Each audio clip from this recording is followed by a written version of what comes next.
இந்த ஞாயிற்றுக்கிழமை காலையில பார்க்குறோம், நம்ம ஒரு சிஸ்டரை பார்க்க போறோம். அந்த சகோதரி ஒரு ஸ்திரீ அன்னாள், அவங்கள பத்தி நிறைய விசேஷம் நம்ம தெரிஞ்சுக்கலாம்.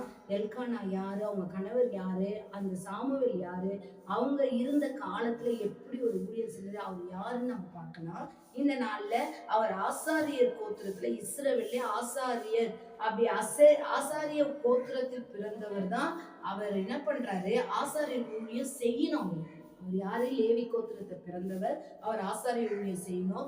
ஆனா அவங்க 1 சாமுவேல் 1:1 பாத்தீங்கன்னா அந்த எல்கானா என்ன பண்றாரு, ஆசாரிய ஊழியத்தை அந்த அதிகாரத்தையும் அவங்களுக்கு தரல. லேவி கோத்திரம்னா ஊழியம் செஞ்சாகணும். எப்படி செய்யணும்னு பாருங்க. அந்த ஆசாரியனுக்கு கொடுக்குற வல்லமை, ஏசப்பா 12 பேர் கோத்திரத்துக்கும் 12 ராஜாக்களா இருக்கட்டும், 24 ஆசாரியரா இருக்கட்டும், இரட்டிப்பான நன்மையை தருவார். இன்னைக்கு ஆசாரியர் ஊழியம் சேருவோ எப்படிப்பட்ட தேவன் தெரியுங்களா? உங்க சபையில உங்க தெருக்கல்ல இருக்க ஊழியக்காரங்க வாயை திறந்து சொன்னா நடக்கும். பாருங்க, அது கலெக்டரா இருக்கலாம், அதிகாரியா இருக்கலாம், பெரிய பட்டம் படிப்பு முடிச்சுங்களா இருக்கலாம், அவங்களுக்கு இல்லாததெல்லாம் சபை ஊழியக்காரர்களுக்கு ஒரு அதிகாரத்தை கத்து தருவார், ஒரு பெரிய அதிகாரத்தை தருவார்.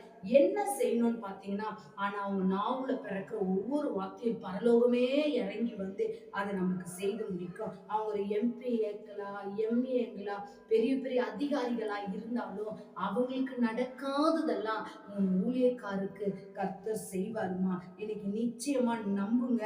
அவர் ஆசாரியரா இருந்து ஏன் அவருக்கு ஊழியத்தை கொடுக்கல? ஏன் லேவி கோத்திரமா இருந்து அவருக்கு ஏன் ஊழியம் செய்ய முடியல?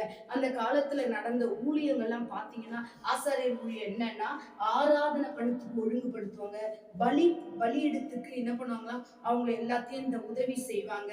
அதுக்கப்புறம் ஆசாரியர் பெட்டியை சுமப்பாங்க. இந்த வேலை எல்லாம் சீலோவில நடக்குது. ஆசாரியர் லேவி கோத்திரத்துக்கு நடக்கும். ஆனா இவர் ஒரு லேவியா பிறந்த இந்த எல்கானாக்கு என்ன நடக்கல? உங்களுக்கு வசனத்தை காமிக்க எனக்கு நேரம் இல்ல. ஒரு காரியம் கூட இவங்க என்ன பண்ணல, இந்த லேவி கோத்திரத்துல இந்த எல்கானாவை வைக்கல. அப்ப இந்த எல்கானா யாரு? ஏன் இவர் அந்த காலத்துல ஆசாரியர் ஊழியம் செய்வது வருஷத்துல 2 முறை செய்வாங்க. ஒரு ஆசாரியர் 2 முறை செய்வாங்க. ஒரு முறை 7 நாள் செஞ்சாங்கன்னா 6 மாசம் உட்காந்து சாப்பிடலாம். ஏன்னா தேசம் முழுவதும் அந்த ஆலயத்துல வந்து ஆசாரியர் ஊழியர் செய்வங்களுக்கு அவ்வளோ உதவிகளை, காணிக்கைகளை பலி இட்ட உடனே ஆசாரியருக்கு முன்னந்தோட போய் கொடுப்பாங்களாம். அவங்க பிள்ளைகளுக்கும் அவங்களும் சாப்பிட்ற மாதிரி. நீங்க லேவியராகத்துல படிச்சீங்கன்னா எப்படியெல்லாம் ஆசாரியர் ஊழியர் செய்யறாங்கன்னு உங்களுக்கு தெரியும். அப்ப இன்னைக்கு நிறைய குடும்பத்துல, நிறைய ஊழியங்கள்ல இன்னைக்கு ஆசாரியர்களை ஊழியம் செய்யறவங்களை நீங்க கனம் பண்றீங்க. ஆனா யார் கனப்படுத்துறா தெரியுமா? என் பிதாவானவரே கனப்படுத்துற ஊழியம் செய்யறவங்கள. அது மாத்திரம் இல்லாம இங்க என்ன சொல்றாருன்னா, அந்த ஊழியக்காரர்களுக்கு கர்த்தர் எவ்வளவு ஒரு பின்னத்தோட, எவ்வளவு பெரியத்தோட ஒரு ஆடோ ஒரு மாடோ அந்த குடும்பத்துக்கு போகுமா, அவங்க பிள்ளைகளும் அவங்களும் சாப்பிடணும், அவ்வளோ கனப்படுத்துவாங்க.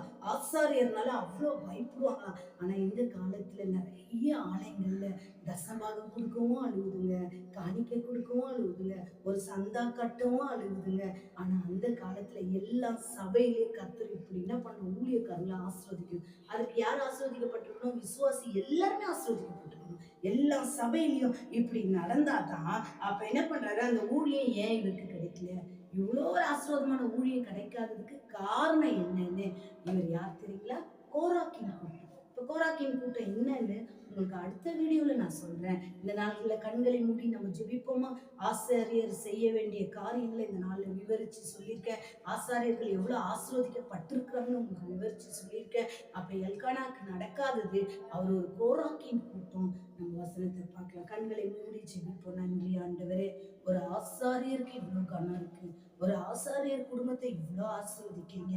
எந்த விசுவாசிங்க, எந்த சபஜனம் அவங்கள ஆண்டவரை விசாரிக்கலையோ, அவங்களுக்கு ஆண்டவரை கீழ்ப்படியாம இருந்தாலோ, நீங்க இருக்கிறீங்கப்பா. பிதாவானவர் ஊழியக்காரங்களை கனப்படுத்துறீங்க.